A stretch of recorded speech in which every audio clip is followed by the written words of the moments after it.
1973 সালের জানুয়ারি মাস, গিনি কোনাক্রি। আমিলকার কাবরাল যখন তার বাড়ির দরজায় দাঁড়িয়ে আছেন, তখন হঠাৎ একটা শব্দ হলো। তারপরেই দেখা গেল ঘাতকের তপ্ত বুলেট তার বুক ছুঁয়ে বেরিয়ে গেছে। মাটিতে লুটিয়ে পড়লেন তিনি।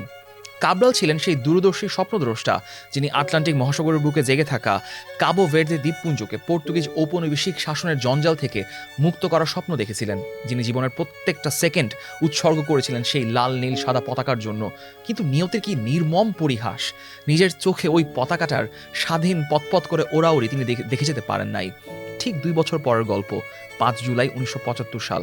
প্রায়ার এস্তাদিও দে ভার্জিয়া স্টেডিয়ামে প্রথমবারের মতো স্বাধীন কাবো ভের্দের পতাকা আকাশে উড়েছিল। আফ্রিকার পশ্চিম উপকূল থেকে 600 কিলোমিটার দূরে আটলান্টিক মহাসাগরের ঠিক মাঝখানে বিচ্ছিন্ন হয়ে থাকা একটা দ্বীপ রাষ্ট্র অবশেষে স্বাধীন হলো। কিন্তু ওই যে কাবরাল এই স্বাধীনতা দেখার জন্য বেঁচেই ছিলেন না। পর্তুগিজরা না হয় চলে গেল, কিন্তু তারা রেখে গেল খাঁ খাঁ করা একটা শূন্যতা, চরম দারিদ্র্য, ভাঙা রাস্তা আর দুর্ভিক্ষ চারিদিকে। মানুষের হাত তখন পুরো খালি। পেট চালানোর তাগিদ মানুষের দলে দলে দ্বীপ ছেড়ে বেরিয়ে পড়তে যেতে শুরু করলো। কেউ গেল রটারডামে, কেউ লিসবনে, কেউ বস্টনে, আবার কেউ ডাবলিনে। ম্যাসাচুসেটস, রোডস আইল্যান্ড কিংবা কানেকটিকাটের এক একটা কোণে গড়ে উঠতে থাকলো এক একটা ছোট ছোট কাবো ভের্দিয়ান কলোনি। আজ সেই ভলকেনিক 10টা দ্বীপে বাস করেন মাত্র 5,25,000 মানুষ, কিন্তু তার চেয়ে অনেক বেশি কাবো ভের্দিয়ান ছড়িয়ে আছেন এই পৃথিবীর আনাচে কানাচে। তারা কাবো ভের্দের স্পিরিটটাকে ধারণ করেন।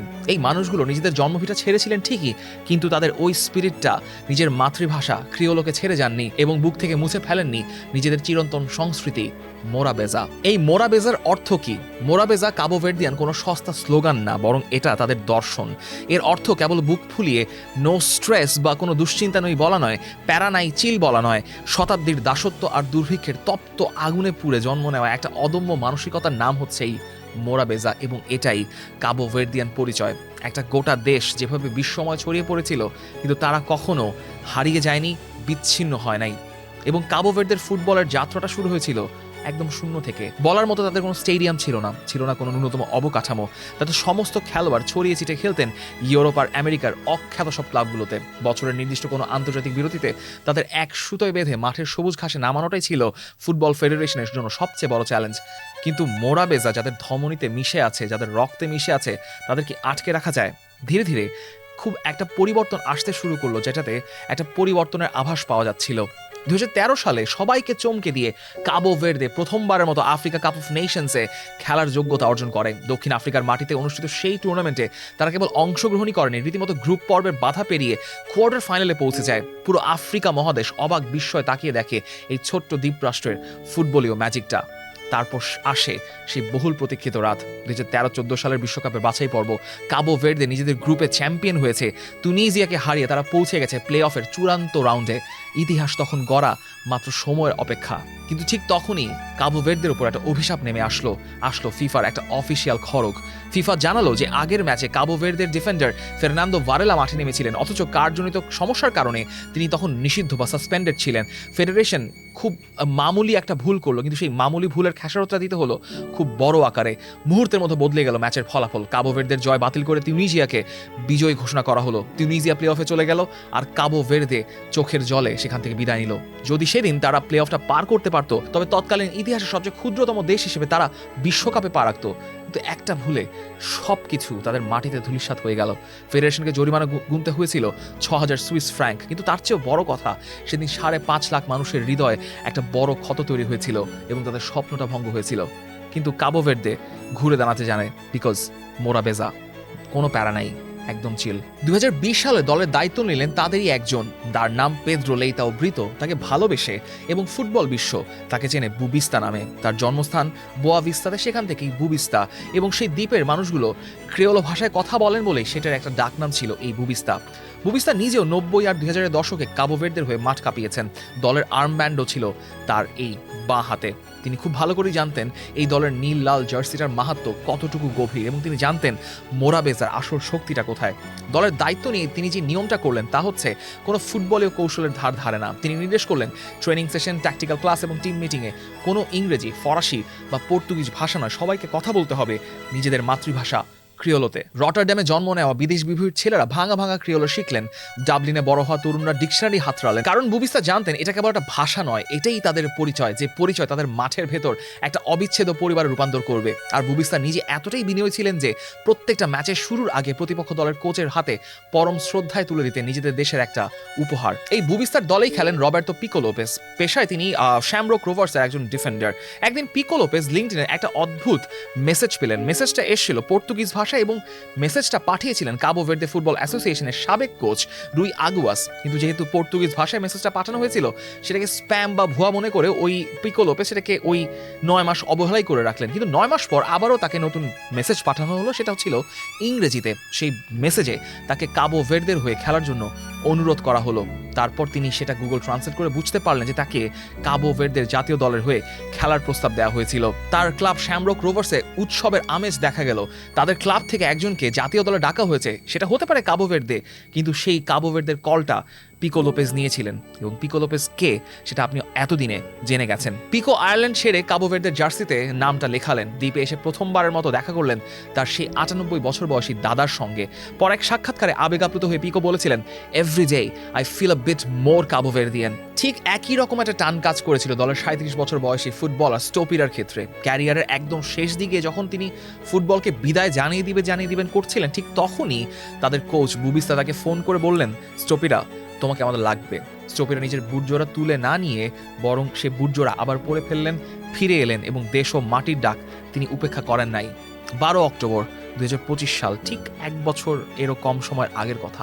বিশ্বকাপের বাছাই পর্বের শেষ ফাইনাল ম্যাচটা ঠিক আগের দিন। সাধারণত এরকম বড় ম্যাচের আগে খেলোয়াড়রা হোটেলের 4 দেয়ালে নিজেদেরকে বন্দি করে রাখেন, কিংবা কেউ কনসেন্ট্রেশন বাড়ানোর জন্য একা একা এই ট্যাকটিক্যাল ছক ভাবতে থাকেন। কিন্তু কাবো ভের্দের ন্যাশনাল টিমের প্লেয়াররা সেদিন বিকালে পায়ে হেঁটে বেরিয়ে পড়লেন প্রায়ার সবচেয়ে ব্যস্ততম সুকুপিরা মার্কেটে। পরদিন তাদের জীবনের সবচেয়ে বড় ম্যাচ এসওয়াতিনির সঙ্গে, এবং লোকালদের সঙ্গে তারা কথাবার্তা বললেন। কিন্তু পরদিনই তাদের জীবনের সবচেয়ে বড় ম্যাচ এসওয়াতিনির বিপক্ষে জিতলেই প্রথমবারের মতো মিলে যাবে বিশ্বকাপের টিকিটটা, যেটা ঠিক 12 বছর আগে এসেও আসে নাই, হাতে ধরা দেয় নাই।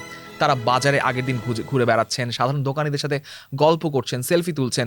একজন বয়োবৃদ্ধ নারী যখন মিডফিল্ডার ইয়ানিক সেমেদোকে বুকে জড়িয়ে ধরে কাঁদছিলেন, তখন কোনো নিরাপত্তারক্ষী তাদেরকে বাধা দেননি। সেদিন সকালেই হোটেলের লবিতে লুকাস নামের একটা ছোট্ট ছেলে এসেছিল। সে নিজের হাতে দলের প্রত্যেকটা খেলোয়াড়ের সাথে কাটানো মুহূর্তগুলোর ছবি কেটে কেটে সুন্দর একটা পোস্টার বানিয়ে এনেছিল। দলের একজন সিনিয়র খেলোয়াড় পরম যত্নে পোস্টারটা ব্রেকফাস্ট টেবিলে থেকে নিজেদের ব্যাগে তুলে নিলেন। এটাই আসলে মোরাবেজা, যেখানে ফুটবলাররা কোনো ধরাছোঁয়ার বাইরের কোনো সুপারস্টার নন, তারা এই কাবো ভের্দের মাটির সন্তান। 13 অক্টোবর 2025 এস্তাদিও নাসিওনাল দে কাবো ভের্দে। কাগজে কলমে স্টেডিয়ামের দর্শক ধারণ ক্ষমতা 15,000, কিন্তু সিঁড়ি, করিডোর আর ফাঁকা জায়গা যেভাবে মানুষ দাঁড়িয়েছিল, তাতে আসল সংখ্যা ছিল আরও অনেক বেশি।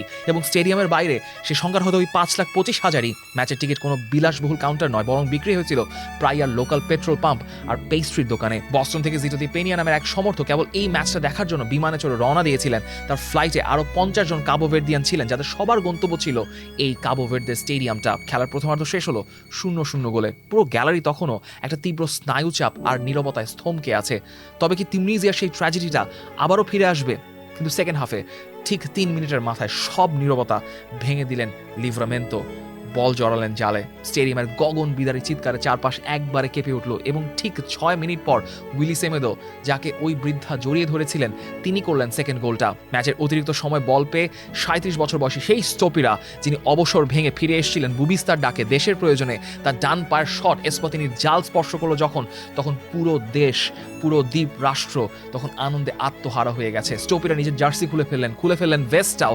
রেফারি তার সামনে হলুদ কার্ড উঁচিয়ে ধরে দাঁড়িয়ে রইলেন। কিন্তু ওই হলুদ কার্ডের আসলে কোনো মানে নাই। একটা হলুদ কার্ডের বিনিময়, একটা গোলের বিনিময় স্টোপিরা দেশটাকে, কাবো ভের্দেকে বিশ্বকাপে কোয়ালিফাই করার আনন্দে ভাসিয়ে দিয়েছেন।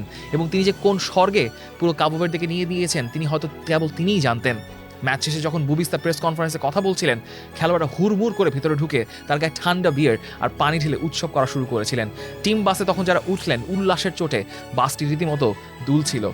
বাস সোজা গিয়ে থামলো সেই ঐতিহাসিক মাঠ এস্তাদিও দে ভার্জিয়াতে। ঠিক যে 1975 সালে যে মাঠে প্রথমবার স্বাধীনতার উদযাপনটা হয়েছিল, ঠিক সেখানে দাঁড়িয়ে লিভরামেন্তোর ভাই জর্জি রোচা লিভরামেন্তো স্টেজে উঠে গান ধরলেন। সারা রাত উৎসব চলল। দেশের রাষ্ট্রপতি হোজে মারিয়া নেভেস সেদিন গ্যালারিতে সাধারণ মানুষের মতো ব্যানার হাতে দাঁড়িয়েছিলেন। তিনি অশ্রু সজল চোখে বলছিলেন, এটা তাদের স্বাধীনতার পর দেশের জন্য সবচেয়ে বড় একটা মুহূর্ত।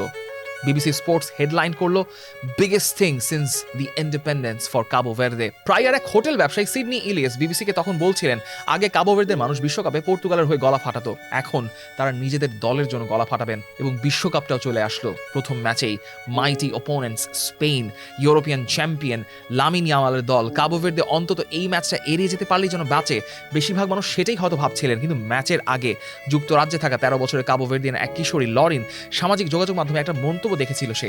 কাবো ভের্দের জয়ের সম্ভাবনা তখন ছিল মাত্র 1%। ম্যাচ শেষে সেই 1%ই হয়ে গেল একটা পুরো জাতির পরিচয়। You know the quote, they gave us 1% chance, we had 99% faith. সেই রাতে 40 বছর বয়সী গোলকিপার ভোজিনিয়ার গোল পোস্টের নিচে একটা দেয়াল হয়ে দাঁড়িয়ে গেলেন। স্পেনের একের পর এক নিশ্চিত গোল ফিরিয়ে দিলেন সেই ভোজিনিয়া। ম্যাচটা শেষ হলো 0-0 গোলে।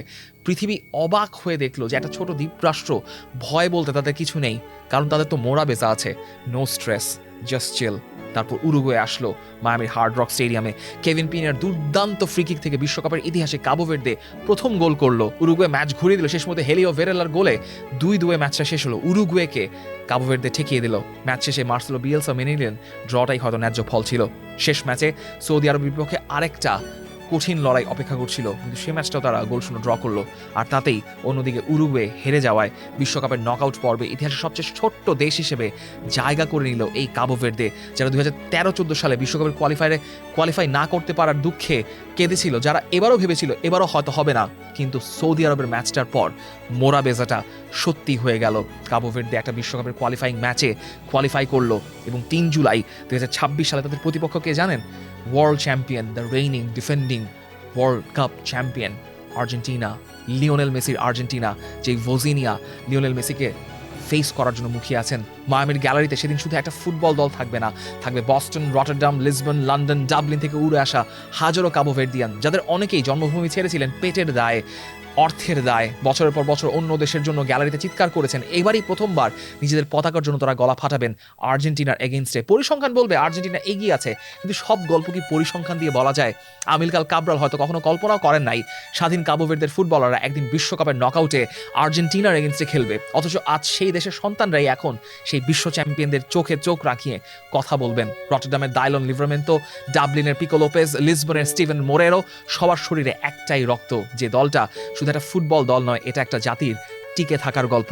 যে জাতিকে দাসত্ব ভাঙতে পারে নাই, ঔপনিবেশিক শোষণ ভাঙতে পারে নাই, দুর্ভিক্ষ ভাঙতে পারে নাই। একসময় ফিফা র্যাঙ্কিংয়ের 182 নম্বরে থাকা দলটাই আজকে বিশ্ব চ্যাম্পিয়নের সামনে দাঁড়িয়ে বলছে, আমরা এখানে আছি কারণ আমাদের কোনো স্ট্রেস নাই। এই কাবো ভের্দিয়ানদের রক্তে, তাদের ধমনীতে কোনো ধরনের কোনো ভয় নেই, কোনো সংশয় নেই, কেবল একটাই সুর বাজছে, নো স্ট্রেস, মোরা বেজা, কোনো প্যারা নেই, জাস্ট চিল।